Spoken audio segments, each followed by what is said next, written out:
Hello everyone and welcome to my YouTube channel called Living in Hayward, Wisconsin. I'm Audrey Miller. I'm the broker owner of Northwest Wisconsin Realty Team. And today I'm here to talk to you about what is your home really worth? This is a question that sellers have a lot of the time, so we're going to dive deep into that in our video today. So the process of deciding how to list a home and how much to list it for is a somewhat complicated process. There's a lot of factors involved. If you're choosing to hire a real estate agent, then you're on the right track already, because the statistic is that homes listed with an agent sell for 7% higher than any for sale by owner or other competition not listed with an agent. So that's one stat for you to remember. But I often, I come and meet with a seller, and the big question is, how much do we list this for? A lot of times the seller has an idea in their head of what they think it might be worth. Maybe a neighbor or a friend has given them some piece of information, or they've been watching on their own through online sites, seeing what places are selling for. But the process is a little bit more complicated than that, and that's where I come into the picture. And first and foremost, it is a collaboration.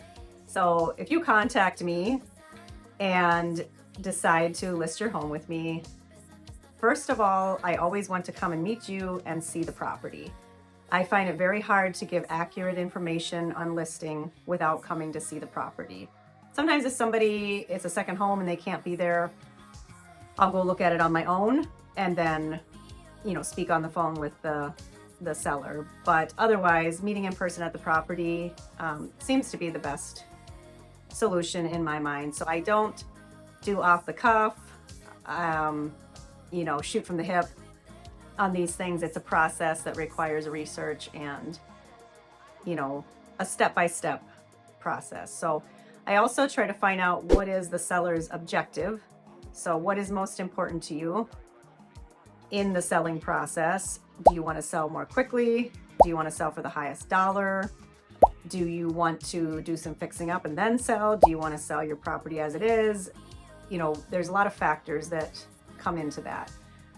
One of the misconceptions that sellers have, and that I often have to talk through with people, is the fact that in the market that we've been in for the past few years and continue to be in 2024, things are moving pretty quickly. So sometimes sellers will say to me, I want to ask a higher price. I don't mind if it sits on the market for a while. The thing about this is that most times you will actually get your highest price also in a short time frame. So because things are selling really quickly, when something is on the market for even 45 to 60 days, people start to wonder what might be wrong with it. So buyers are looking on online search sites, etc., and they see this, oh, it's been on the market for 95 days, and they almost just pass it by because they assume there's some issue with it, or they assume that the seller is firm on their price. So I often have buyers tell me that they just kind of glossed over a certain listing. So the idea that you can kind of list out of the range of the comps and out of the range of the fair market analysis as a way to get a listing sold less quickly but for highest dollar amount is not very likely to happen in the real world. So I always talk about what I call the sweet spot in listing. My goal always, I'm working for you as the seller, so my goal is to get you as much money as possible for your property. But that means listing it between here and here. So the comparable market analysis, similar to the process that an appraiser does if he were to be hired to value your property, is going to give you a pretty good idea of where you should be. And it's just wise to stay within that, it might be a min-max of, there might be a range of 20, 30, 40,000, depending on the price point of your home. But it's very wise to stay within that window. What I've seen happen a lot is if a seller tries to go 100,000, 150,000 over on, say, a $750,000 or $800,000 property, it's going to sit on the market. Even though it continues to be a seller's market, which is awesome news for you as a seller, buyers are very savvy. They know what other properties sell for, and they're typically have not gotten to a point in their life where they have the funds to purchase a second home by being careless with their money. don't know if that makes sense or not, but they're still going to look at what is this place worth. They're still a lot of times going to want it to appraise for what the purchase price is. So these are all important factors, and this is a lot of experience that I can bring to the table. So once I've seen the property and have heard your goals and objectives as a seller, then I will move on to the next step of the process. It usually takes me a day or two, and I will get back to you with usually the 3 best comparable properties I can find that sold, hopefully in the last year, sometimes in the last 2 years, depending how many I'm able to find. Keep in mind, we are not in any type of cookie cutter neighborhood situation in the Hayward and surrounding areas. If I lived in the Twin Cities and I was selling homes in suburbs where many homes were similar, quite easy to dial in on a price for a new listing. With us, there's a lot of nuances, and again, this is where an experienced real estate agent can really bring value to the experience and take a lot of work off of your plate. But we have the lake sizes, lake desirability, we have distance from Hayward, we have various communities that have pros and cons that are associated also with price points. So there's a lot that I know from my experience of working with buyers.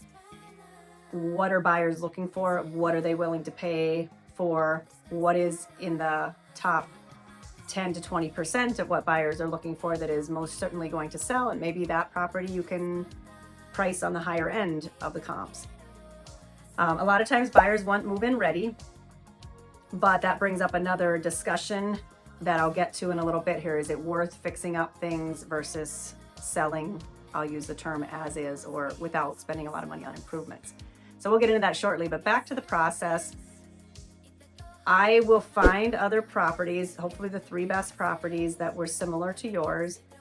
Then I try to do a broader scope of similar properties. Maybe not the best comps, but ones that have a lot of similarities. You know, maybe if you're on a 300-acre lake and you're located in the Stone Lake area and you have 2,000 square feet and a typical 100 feet of frontage, I'll pull comps from the Hayward, Stone Lake, Spooner areas potentially, and take a broader look at properties that are similar to yours on similar sized lakes in a similar geographic area, and get a per square foot computation that I can then apply to your property. So that's the second way that I do it. And then I always say that getting a suggested list price is 2 parts data, 1 part market trends. If the market is trending up, you need to add a little for that. If it's trending down, you need to go down a little bit. And intuition. Intuition/experience, knowing what people are looking for. So once I've arrived at the number from 2 or 3 different ways, I typically find that it converges in a pretty tight range. So using the square footage calculation, finding the 3 best comps and the average sale price of those, and then doing some broader searching leads me back to a price. Again, as I mentioned, it's a collaboration. And what is a property really worth? It is worth what a seller's willing to sell it for and what a buyer's willing to pay in the end. That is what the property is worth. So when you're doing comps, you cannot cherry pick one specific property that sold for a much higher square footage price when that's not the norm. You also don't want to pick one that sold under the normal square foot price if that's not the norm. So you need to take a comprehensive look at things. Sometimes sellers like to pick a specific property that was an anomaly on the high end as a way to justify a higher price. And that's just not the realistic way that it works. You have to take a look at the larger scope of things. But in the end, it's a collaboration. I come back to the seller with the suggested list price or the range. And in the end, the seller decides what they want to list for using that information, their objectives. They're the ones ending up taking the risk of the home not selling or becoming market worn and needing to drop the price more than if they had originally priced it where it should be. So in the end, it is up to the seller. I'm just here to assist in whatever way I can. But one other thing I want to address before I wrap up this video, and by the way, if you like this content and want to hear more about living in Hayward and buying and selling real estate in and around the Hayward area, Go ahead and like or subscribe to my YouTube channel to see more updates in the future. The one other item is just, should you fix things prior to selling or should you list it in its current condition?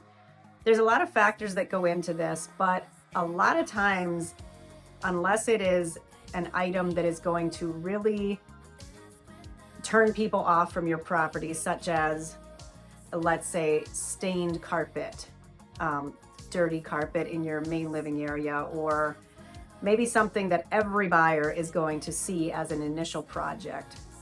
Beyond that, a lot of times I think you are better off to sell it as is and let the next person put their stamp on it, instead of updating the kitchen, doing all new floor coverings, painting everything, and then spending all that time and money and come to find out the buyer maybe is not a fan of the choices that you made.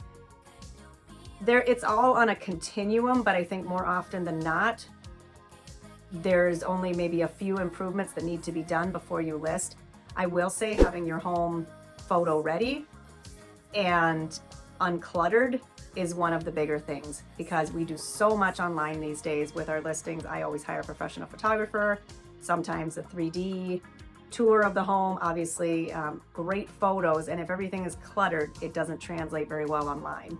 So that's one big thing I would always recommend. But beyond that, I will give you suggestions of things that maybe could be taken care of before listing, but more often than not, it's maybe a couple of small things that should be done and you're ready to list. So what is your home really worth? I hope you gained some insight into that today, but if you want to know more about your specific property, just give me a call, send me an email, send me a text, and I would be more than happy to help you.